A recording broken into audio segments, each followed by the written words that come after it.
Live from the heart of the nation here in Nairobi City, this is 9 p.m. news on Younib TV, where truth meets clarity and every voice counts. Tonight, we go beyond the headlines, where President William Ruto has defended the Hustler Fund amid growing public debate. Is it lifting lives or missing the mark? Remember, on Monday, the Kenya Human Rights Commission issued a statement calling for the scrapping of Hustler Fund, citing fraud. All that will be coming to you in a few, but first things first, our top stories.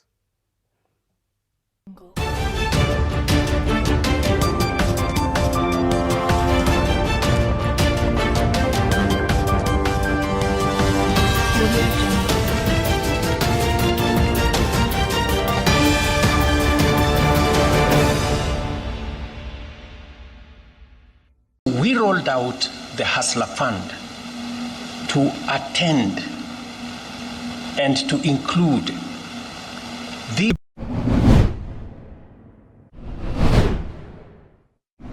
concerned by the growing wave of political intolerance. Political rallies are being disrupted by hired goons. Responsibility is also on the Kenyan to ensure that you do due diligence.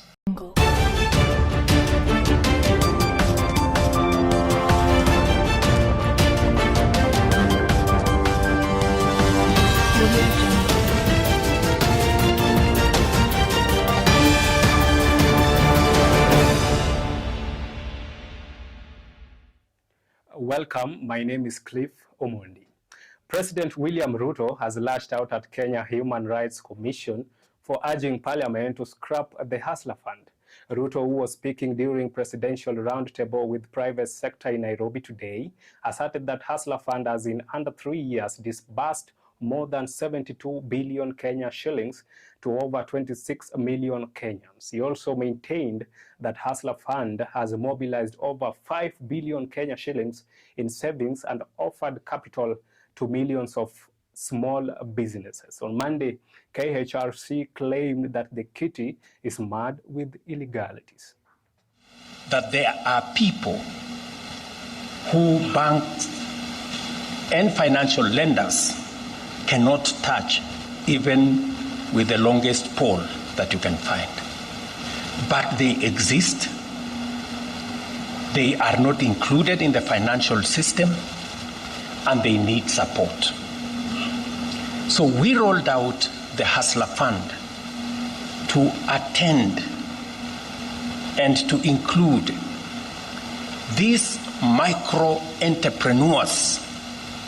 You know, people who sit in offices that have air condition, speaking from Nairobi, in posh hotels, don't think 500 shillings matters to anybody, because they don't understand the hustles of small people.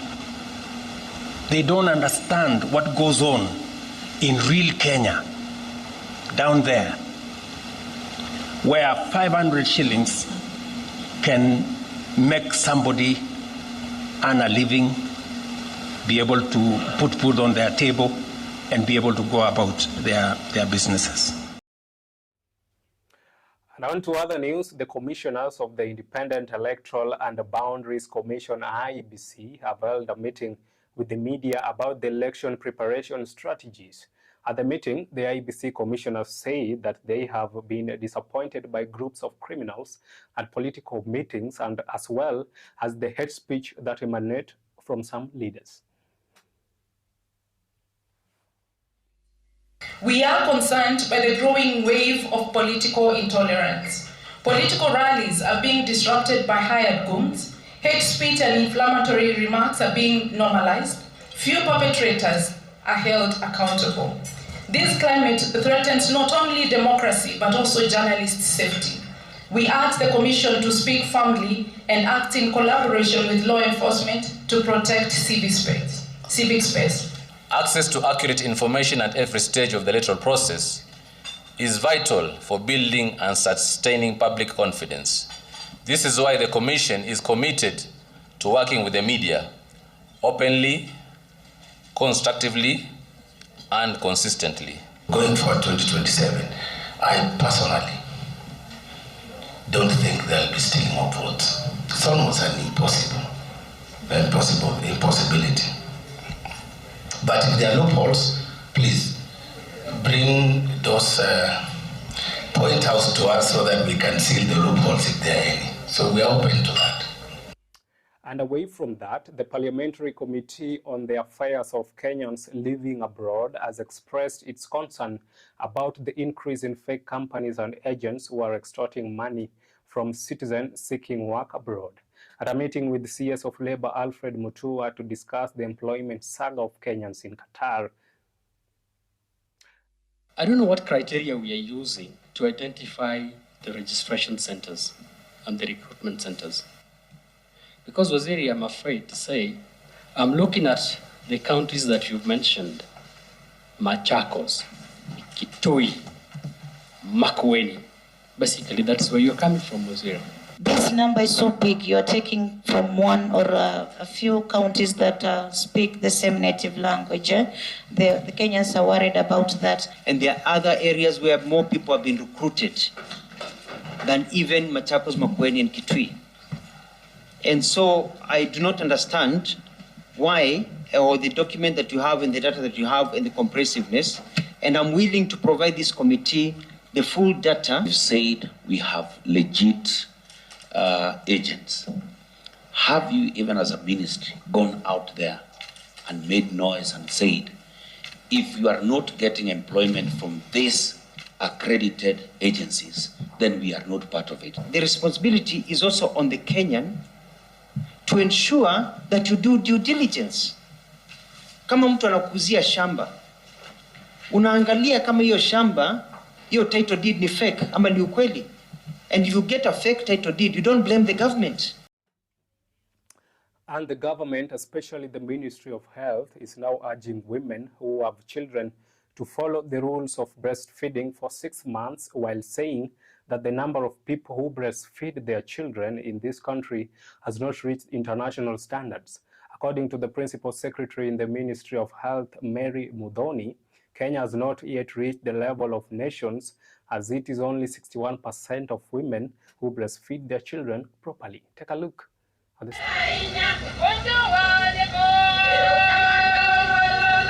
Health Act of 2017 dictates that every employer must and will always set up a creche. Secondly, on maternity issues, every female employee must go for maternity for 90 days. And you must not be deducted your dues because you're pregnant or because you have gone for maternity. The mother must be able to support the child through breastfeeding. The first 6 months, continuous breastfeeding, you do not mix it with anything.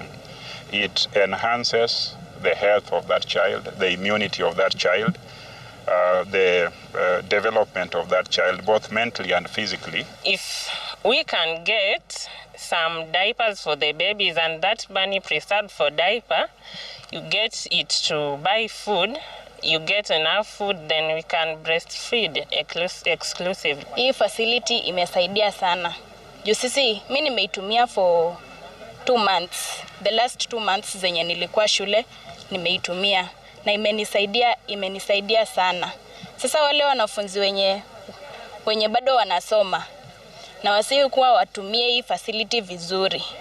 Juu ni mzuri na inahakikisha watoto wetu wako safe na salama. All right, we are now due for our first short break right at Younib TV News at 9.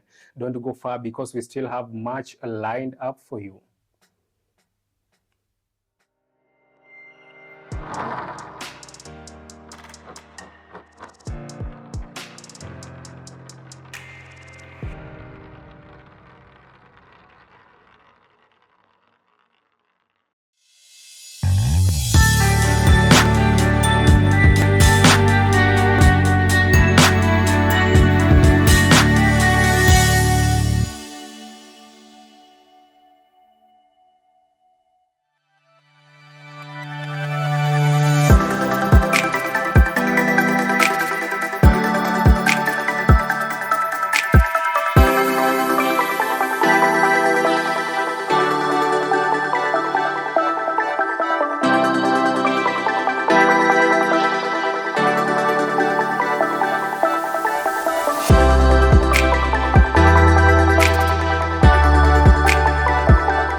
are the best. Hallelujah.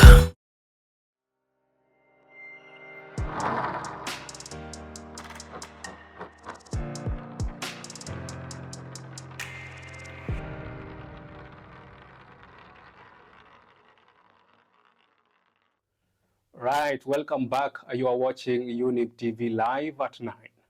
Now, 2 people have lost their lives while several others sustained injuries after a trailer truck allegedly lost its brakes while descending from Kisii town, colliding with several other cars and people. The trailer was traveling downhill when the driver seemed to lose control. According to witnesses, the truck was speeding as it got closer to the market, which made commuters and traders terrified.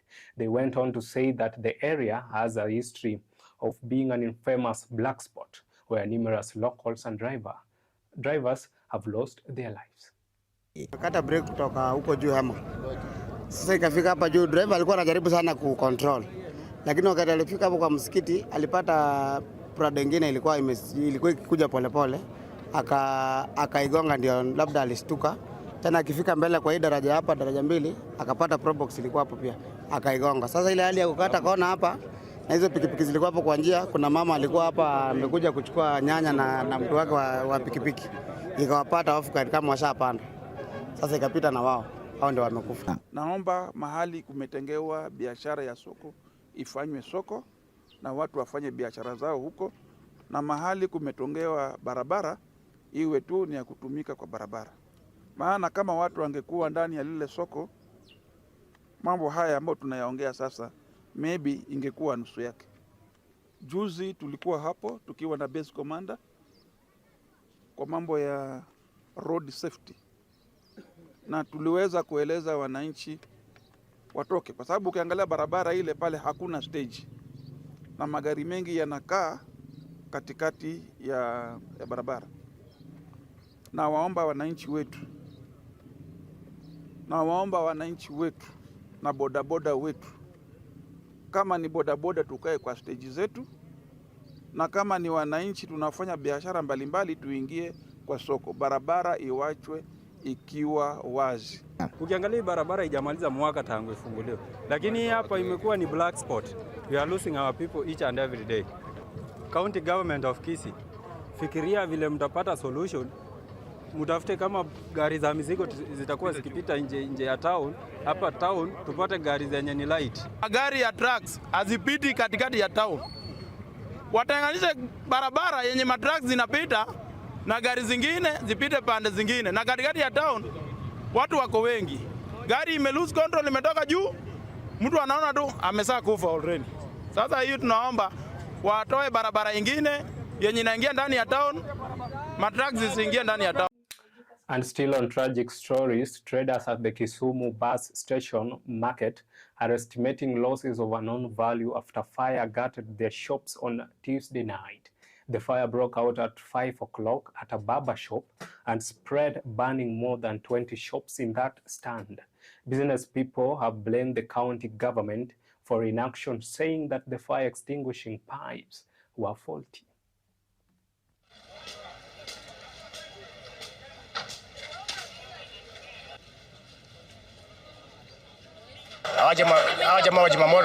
Wajimamoto walikuja na gari mara ya kwanza, wakaenda ile upande ya nyuma huko.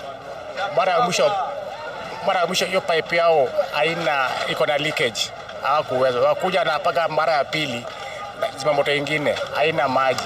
Niko na uchungu sana na serikali kwa sababu station iko hapa karibu na hawakuwa wameshughulikia kwa kila jambo.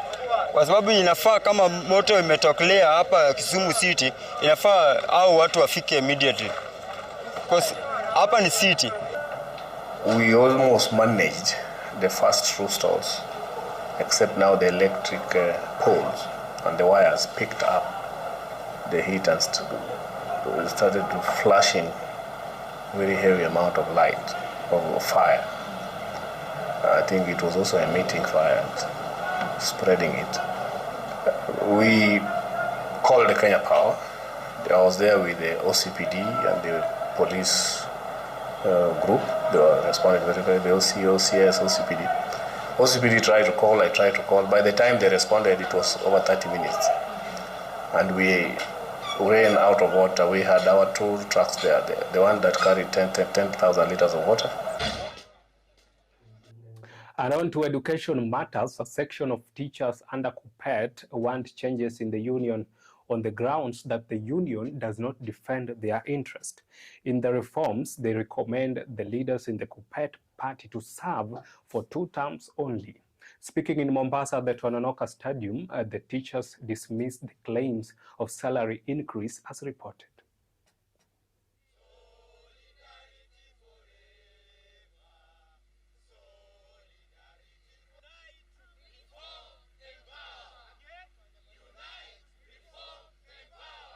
We are getting into hospitals and we are staying for very long hours before we get the treatment.